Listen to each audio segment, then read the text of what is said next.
Hello everybody. My name is Dr. Srinivas Kandula, practicing endocrinologist at Care Hospitals, Mushirabad. What is the ideal breakfast for a diabetic patient?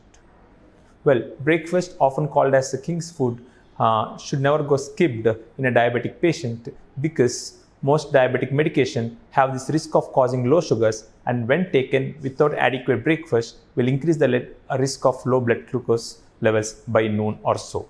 The ideal breakfast for a diabetic patient, especially in the context of South India, is to consume idlis of around 3 to 4 depending on the body weight. An alternative to this is to consume dosas 2 or 3 again depending on the baseline body weight.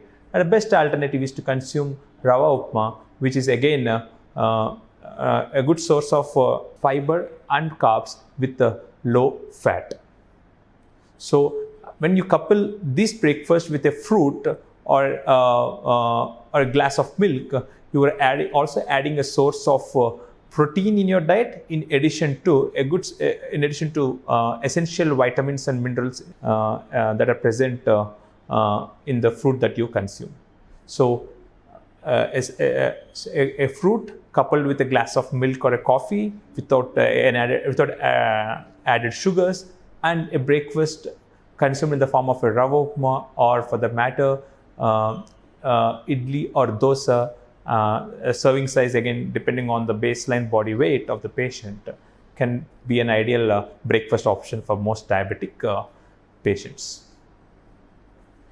Also, it's advisable to avoid consuming white bread because it has got a high glycemic index and could again cause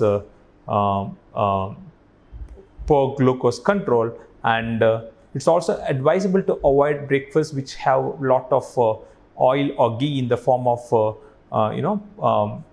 puri or chana bhatura, and also many patients have this bad habit of consuming a sweet early in the morning, again coupled with the breakfast, and this also has to be avoided because all this would be an additional source of, or an excessive source of sugar and fats, and could really lead on to overweight or obesity on a long run.